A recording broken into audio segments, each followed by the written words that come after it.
Subscribe करें और bell दबाएं ताकि कोई खबर रह न जाए।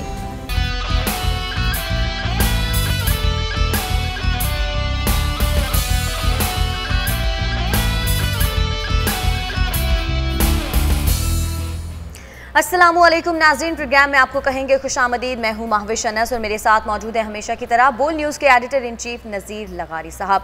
नाज़रीन, प्रोग्राम में सबसे पहले बात करेंगे अब से कुछ देर पहले पेश आने वाले अफसोसनाक वाक़े की।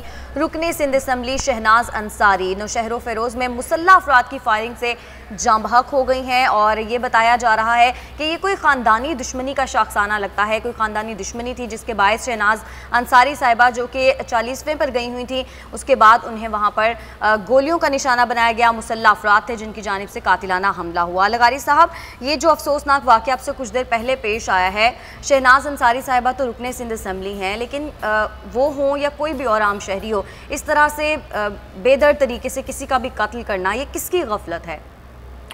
गफलत का तो जाहिर है कि अचानक अगर कोई भी हादसा होता है, कोई भी वाक़या होता है और जिसका कोई किसी को पेशगी इत्तला नहीं होती है, तो उसके बारे में तो ये नहीं कहा जा सकता कि किसी की गफलत के सबब हुआ है। हम किसी भी विक्टिम को किसी भी सूरत में ब्लेम नहीं कर सकते, लेकिन अगर उन्हें खदशात थे या उन्हें इस बात का डर था कि कोई ऐसा तनाज़ा है जो इतना संगीन हो चुका है, तो उन्होंने पार्टी को बहरहाल इतला करनी चाहिए थी। मुझे नहीं मालूम, हो सकता है पार्टी को इतला हो सकता है पार्टी को इतला ना हो सकता है कि वो इसको बेहतर तौर पर हल करने की कोशिश में हूँ। अगर कोई भी तनाज़ा फैमिली के अंदर था और ज़मीन का तनाज़ा था, बहुत ही करीबी अजीज़ों के हाथों निशाना बनी है।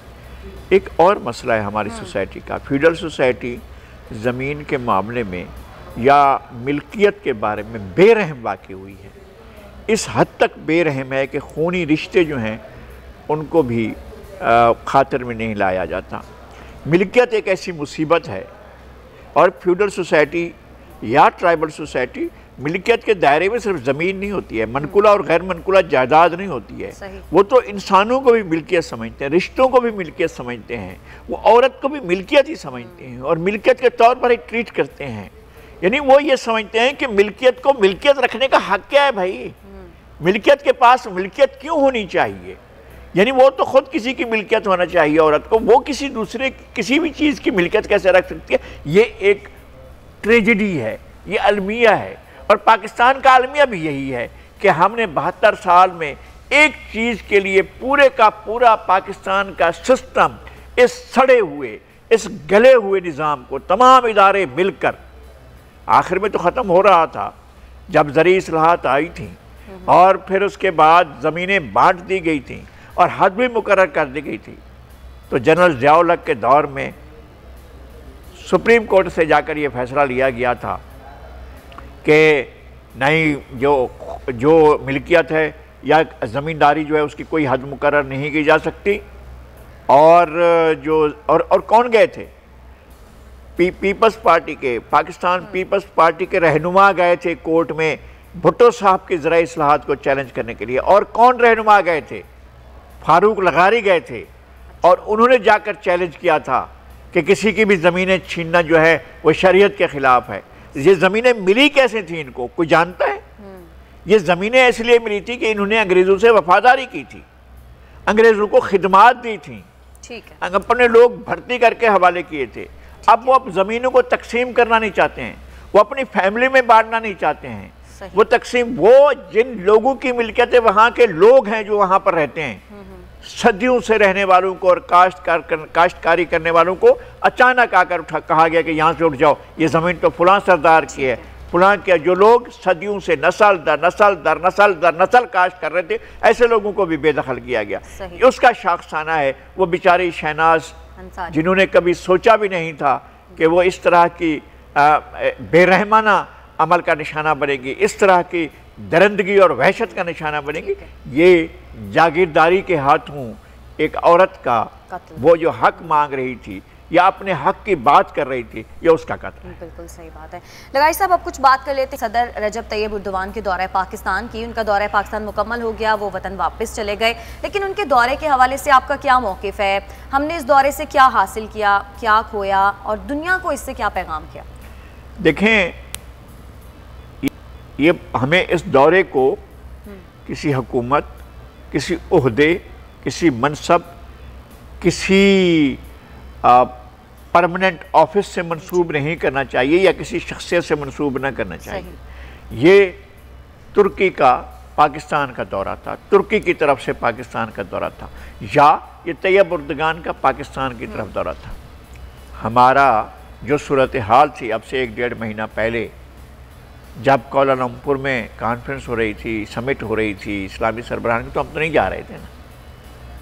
उसके बाद ये आए हैं और मेरा ख्याल है कि बड़े दिल के साथ आए हैं, और उनको पता है कि पाकिस्तान के अवाम और तुर्की के अवाम के दिल एक दूसरे के साथ साथ धड़कते हैं, वो एक जैसा सोचते हैं, उनके रिश्ते सदियों पुराने हैं।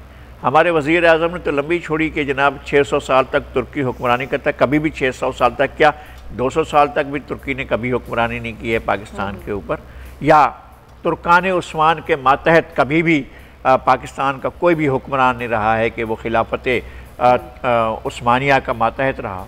लेकिन खिलाफत उस्मानिया के साथ मुसलमानों की वाबस्तगी इतनी थी, जब ख़त्म किया जा रहा था तो सिर्फ बड़े सग़ीर के मुसलमान थे जो इस बात की जदोजहद कर रहे थे कि खिलाफत को ख़त्म नहीं होना चाहिए, इसलिए कि खिलाफत उस वक्त एक सुपर पावर थी और सुपर पावर ख़त्म हो रही थी।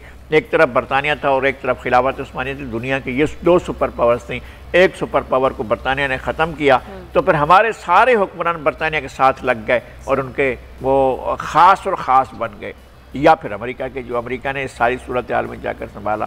तो तैयब उर्दगान का आना पाकिस्तान के लिए एक अच्छा, एक नेक शगुन है, लेकिन इसको हम कितना वसी कर सकते हैं, हमारी हुकूमत, हमारे इदारे कितना इसको आगे ले जा सकते हैं।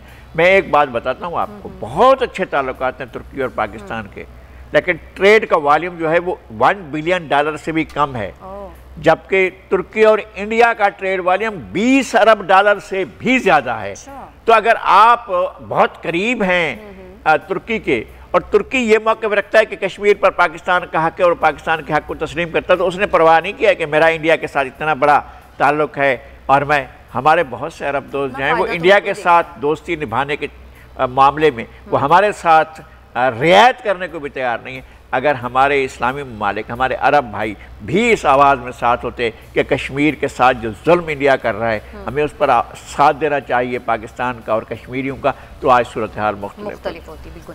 लगाई साहब, IMF का जो वफ्द है वो भी दौरा पाकिस्तान मुकम्मल कर चुका है और ये कहा गया है कि ज़र मुबादला के ज़खायर में तवक्को से ज़्यादा इजाफा हुआ है और महंगाई की जो शरह है वो भी कम होने के चांसेस हैं। लगाई साहब, अवाम ये जानना चाहते हैं कि इस बात पर यकीन करना है, घबराना तो नहीं है?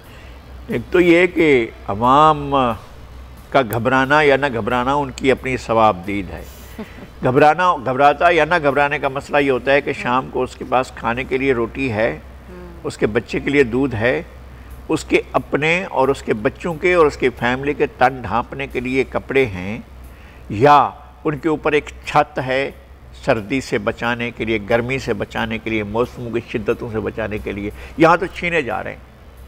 एक अदालत का आर्डर आता है और फिर जहाँ वहाँ इधर उधर, ओ भाई पहले खुदा के वास्ते एक रेलवे लाइन को क्लियर करा लो, वो भी नहीं। जहाँ जहाँ देखें आप हर तरफ तोड़ फोड़ जारी है, और तोड़ फोड़ का नतीजा क्या है?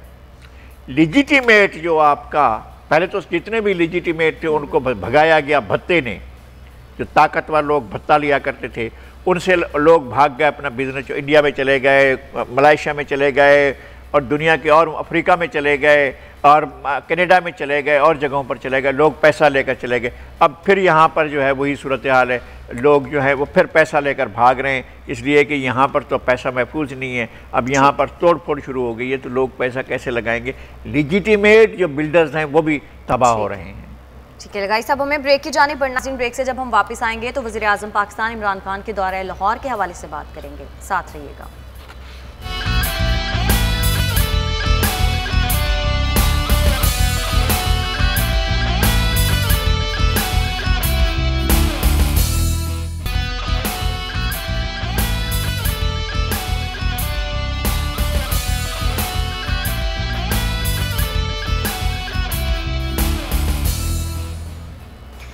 वेलकम बैक नाज़रीन। बात करते हैं वज़ीर आज़म पाकिस्तान इमरान खान की, जो कि इस वक्त लाहौर में मौजूद हैं। अहम मुलाकातें उनकी जानिब से की गई और सेहत कार्ड के इजरा की तकरीब से अब से कुछ देर पहले वो खिताब भी कर रहे थे। लगारी साहब, वज़ीर आज़म पाकिस्तान के दौरे लाहौर को आप किस नज़र से देखते हैं?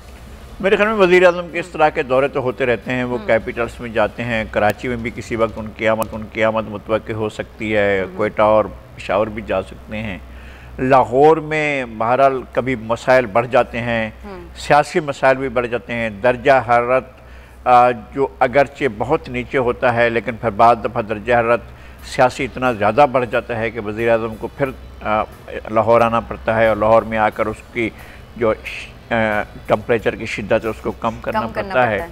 और इस सिलसिले में वो काफ लीग को मनाने में किसी हद तक कामयाब भी हुए हैं, लेकिन ये अभी तक इस मसले को ख़त्म न समझें। चीज़ें इस तरह से होती रहती हैं। कुछ मुलाकातें होती हैं जिनका हमें मालूम होता है, कुछ मुलाकातें होती हैं जो कैमरे के ऑन कैमरा नहीं होता। जब आप ऑन कैमरा होती हैं तो फिर मालूम होता है कि आप बैठी हुई हैं और महविश जो है ऑन कैमरा नज़र आ रही हैं, लेकिन जब आप कैमरा नहीं होती हैं तो फिर कुछ और चीज़ें आप मसरूफियत होती हैं आपकी, तो वो भी अलग होती हैं। तो इस तरह से जब वज़ीर आज़म ऑन कैमरा हूँ तो कुछ और ज़ाहिर मसरूफियात होती हैं, और जब कैमरे से हट जाएँ तो फिर कुछ और दीगर मसरूफियात भी होती हैं। तो ये भी हो रहा होगा। है मश्क सुखन जारी, चक्की की मुशक्क़त भी, तो चीज़ें चलती रहती। चलें, वज़ीर आज़म का दौरा तो मुकम्मल हो गया और अब वो इस्लामाबाद की जानिब रवाना भी हो गए हैं। अब बात कर लेते हैं भारत की जमहूरियत बिल के खिलाफ नाज़रीन एहतजाज इस वक्त जारी है, और ना सिर्फ दिल्ली बल्कि अमृतसर, अलीगढ़ और इसके साथ साथ कोलकाता में भी एहतजाज जो है वो जारी है। शहरियत कानून के खिलाफ सरापा एहतजाज है और उनकी जानिब से खासा इश्तियाल नज़र आ रहा है। साथ साथ हमने ये भी देखा कि जो सेलिब्रिटीज़ हैं उनकी जानिब से भी रद्द अमल सामने आ रहा है। इस हवाले से आपको एक रिपोर्ट दिखाते हैं। सेलिब्रिटीज़ की जानिब से जावेद अख्तर साहब की जानिब से भी मोदी को फाशिस्ट कहा गया। लगारी साहब, रियासती इंतखाबात हार गई थी मोदी की जमात, उसके बावजूद मोदी सरकार को ये बात समझ क्यों नहीं आती कि उनकी पॉलिसीज़ अवाम को नहीं पसंद? नहीं, फाशिस्ट को इस बात का कभी इदराक नहीं होता है कि वो अनपॉपुलर हो रहा है। इस बात का इटली में बाकायदा पार्टी का नाम था फाशिस्ट पार्टी, और मुसोलिनी उसका सरबराह था। इन लोगों का ख्याल ये था कि हम सारी दुनिया पर हिटलर के साथ मिलकर सारी दुनिया पर अपना राज कायम करेंगे, मगर राज कायम नहीं हुआ। और हिटलर से पहले मुसोलिनी का ये अंजाम हुआ था कि उसे सरेआम लटका दिया गया था, उसको और उसकी बीवी को सरेआम तख्ते पर चढ़ाकर तख्ता कर दिया गया था उसका। और उसके बाद तो आज तक पता नहीं चल सका कि हिटलर कौन सी और कैसी मौत मरा था। तो मोदी के बारे में भी पूरे के पूरे इंडिया के तमाम बड़े मराकज़ में शदीद एहतजाज हो रहा है। और सुने, एक बात बहुत अहम है, जब कलकत्ता उठ खड़ा हो तो फिर हवा का तेज़ धारा रुकने में नहीं आता है। कलकत्ता एक बहुत बड़ी अलामत है और मुज़ाहमत की और मुसलसल टकराते रहने की। दिल्ली ने कमाल किया और उठाकर फेंक दिया है फाशिज़म को भी और मोदी फाशिस्ट को भी। और वहाँ पर फिर रियासती इंतखाबात में केजरीवाल ने फिर स्वीप किया है और माजी बन गया, मोदी माजी बन गया है। और मैं समझता हूँ अब इस तरह से होगा। दो चीज़ें बिल्कुल वाज़ेह हैं, अब मोदी और हिंदुस्तान, मुत्तहिदा हिंदुस्तान एक साथ नहीं चल सकते। अलग अलग। अगर मोदी को रखना है तो हिंदुस्तान के टुकड़े टुकड़े टुकड़े टुकड़े टुकड़े टुकड़े करने होंगे, और अगर हिंदुस्तान को रखना है तो फिर मोदी के टुकड़े टुकड़े टुकड़े करने होंगे। इनमें से कोई चीज़ हिंदुस्तान के अवाम को खुद ही इख्तियार करनी पड़ेगी, और उनके पास कोई और ऑप्शन नहीं है, यही ऑप्शन है। बिल्कुल ठीक है, बहुत शुक्रिया आपका नज़ीर लगारी साहब आज के लिए। लेकिन आज के प्रोग्राम से इतना ही। कल हम मज़ीद कुछ मौज़ूआत के साथ आपकी खिदमत में हाजिर होंगे। तब तक के लिए हमें इजाज़त दीजिएगा। अल्लाह निगहबान।